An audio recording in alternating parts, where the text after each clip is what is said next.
Hello and welcome to D2R. In this video series, we are discussing nervous system disorder, and today's topic is spinal cord injuries. So today we are going to discuss spinal cord injuries. Spinal cord injuries, which means total disruption of the neuronal pathway. Complications are autonomic dysreflexia, spinal shock, respiratory paralysis. So these are the complications of spinal cord injuries. Now we are going to look at the associate motor loss according to the level of spinal injury. Number 1, C1 to C4, loss of respiratory function and quadriplegia. Loss of respiratory function and quadriplegia. Quadriplegia means paralysis of total 4 limbs, which means hands and legs, both hands and legs. C4, phrenic nerve supplies to the diaphragm. Phrenic nerve supplies to the diaphragm. The most common cause of spinal cord injuries are motor vehicle accident. Motor vehicle accident are most common cause of spinal cord injury. Now, spinal cord injury, total disruption of neuronal pathway. Total disruption of neuronal pathway. Most common cause is motor vehicle accident. Complications are autonomic dysreflexia, which means hyperreflexia, spinal shock, respiratory paralysis. Autoreflexia means sudden onset of BP, sudden onset of high BP. Hyperreflexia, sudden onset of high BP. Next up, associate motor loss according to level of spinal injury. Number 1, C1 to C4, loss of respiratory function and quadriplegia, and phrenic nerve supplies to the diaphragm.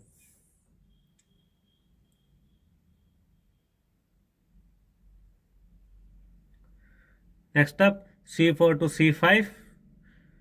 If injury occurs, quadriplegia will be the symptoms. Respiratory functions may be affected by phrenic nerve damage. C4 to C5, quadriplegia, respiratory function may be affected by phrenic nerve damage by edema. C5 to C6, quadriplegia, loss of intercostal muscle innervation. Loss of intercostal muscle innervation. C6 to C7, again quadriplegia, weakened thumb grasp, intact diaphragmatic breathing, no change in diaphragmatic breathing. C7 to C8, quadriplegia, paralysis of total 4 limbs, loss of intercostal muscle innervation, and intact diaphragmatic breathing, same as the C to C7. C4 to C5, quadriplegia, respiratory function may be affected by phrenic nerve damage by edema. C5 to C6, quadriplegia, loss of intercostal muscle innervation. C6 to C7, quadriplegia, weakened thumb grasp, intact diaphragmatic breathing. C7 to C8, quadriplegia, loss of intercostal muscle innervation and intact diaphragmatic breathing.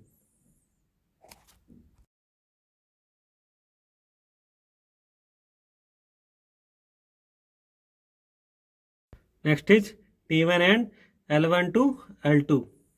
T1 and L1 to L2. If injury occurs, paraplegia will be the symptom and loss of some intercostal muscle innervation. Paraplegia, loss of some intercostal muscle innervations. Intact voluntary motor function. Intact voluntary motor function of arms. Intact means no change, normal. Next one is coda equina, loss of sensory and motor function. Coda equina, loss of sensory and motor function. Loss of bladder and bowel function as well. And loss of sexual function. Coda equina, if the injury occurs at the coda equina part, there will be loss of sensory and motor function, loss of bladder and bowel function, loss of sexual function. Injury to sacral spinal nerve result into loss of bladder and bowel and sexual function. Now T1 and L1 to L2, paraplegia, loss of some intercostal muscle innervation, intact voluntary motor function of arms. Then coda equina, loss of sensory and motor function, loss of bladder and bowel function, as well as loss of sexual function. Then injury to sacral spinal nerve result into loss of bladder, bowel and sexual function. Injury to sacral spinal nerves.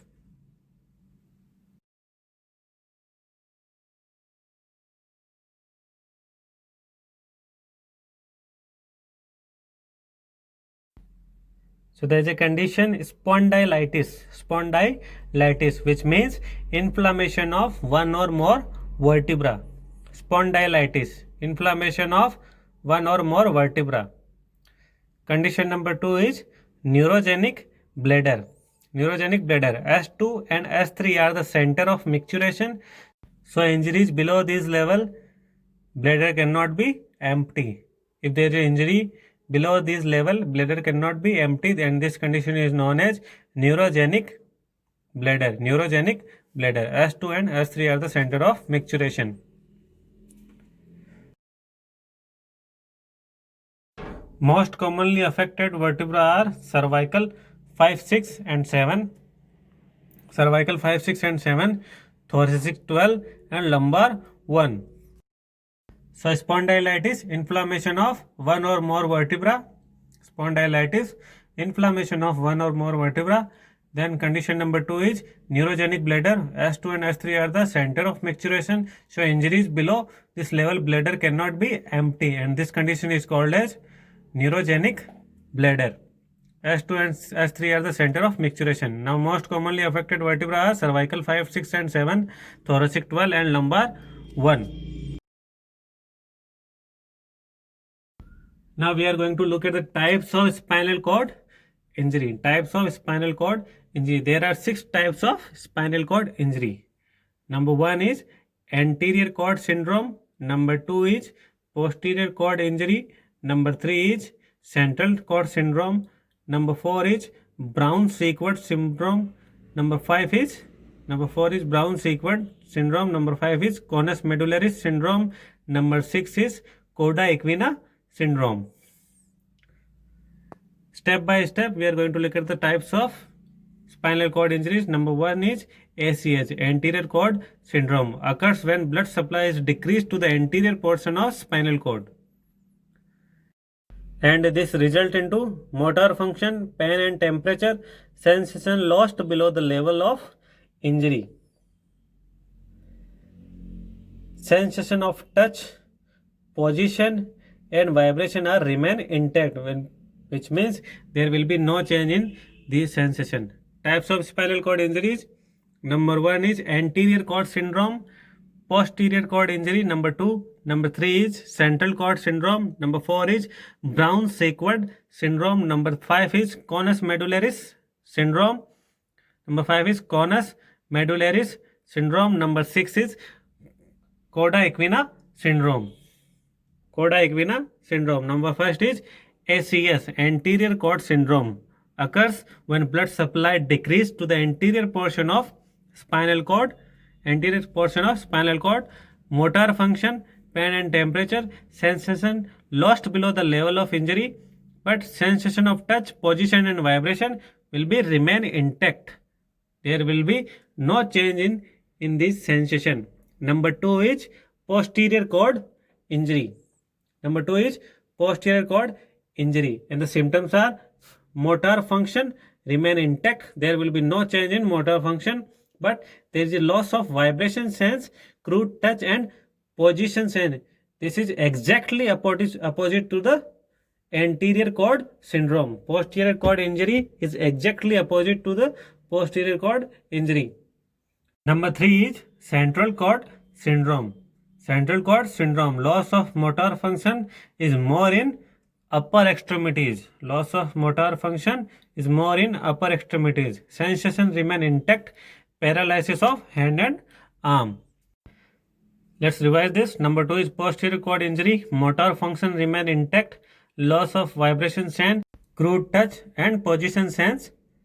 Loss of vibration sense, crude touch and position sense. Number 3 is central cord syndrome. Loss of motor function is more in upper extremities. Sensation remain intact and paralysis of hand and arm.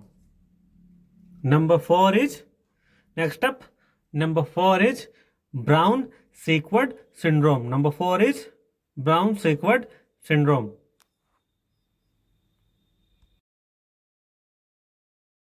Brown-Sequard syndrome results from penetrating injury that cause hemisection of spinal cord. Penetrating injuries that cause hemisection of the spinal cord, or injuries that affect half of the cord. Injuries that affect half of the cord. Number 5 is conus medullaris syndrome. Number 5 is conus medullaris syndrome. Damage to the lumbar nerve roots and conus medullaris in spinal cord. Damage to the lumbar nerve roots and conus medullaris in spinal cord.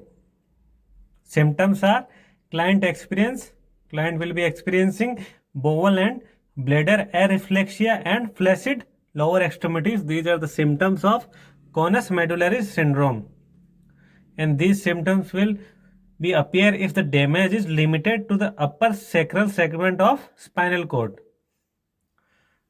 Now let's revise. Brown-Sequard syndrome. It results from penetrating injury that cause hemisection of the spinal cord injuries or injuries that affect half of the cord. Number 5 is conus medullaris syndrome. Damage to the lumbar nerve roots and conus medullaris in spinal cord. Client experience bowel and bladder areflexia and flaccid lower extremities if the damage is limited to the upper sacral segment of spinal cord. Number 6 is Cordy Equina syndrome. Very important, Cordy Equina syndrome.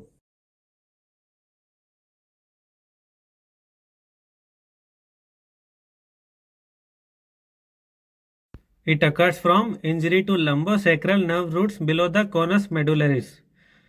Occurs from injury to lumbosacral nerves roots below the conus medullaris. Can lead to permanent paralysis. Cordy Equina syndrome can lead to permanent paralysis. Symptoms are low back pain, incontinence, reduced or absent lower extremity reflexes.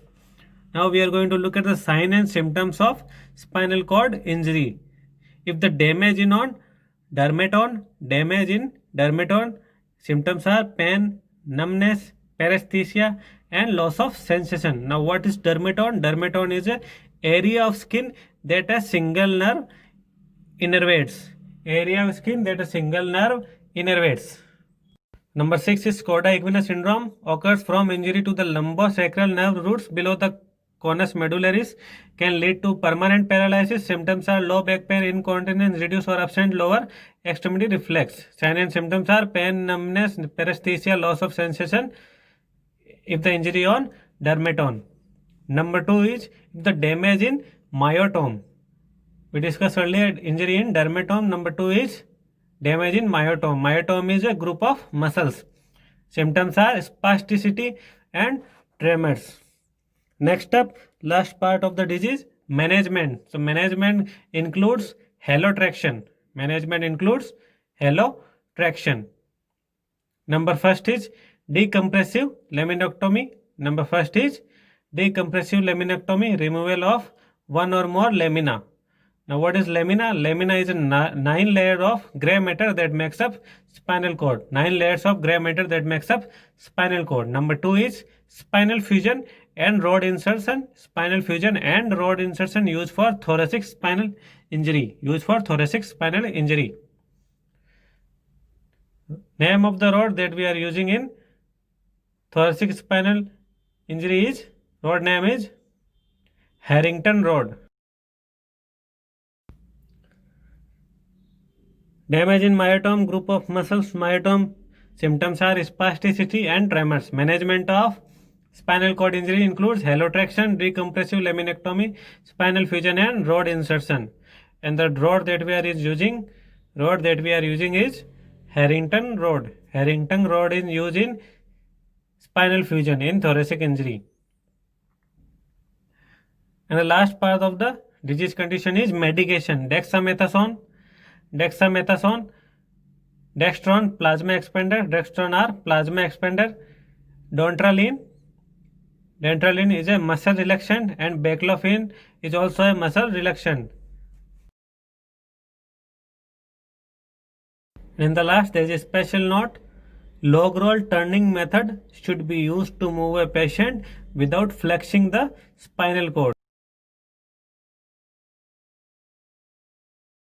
So thank you for watching, guys, and if you like my handwritten notes, please subscribe to my YouTube channel Dreams to Reality, and for AIIMS MCQ, click on the link description box down below.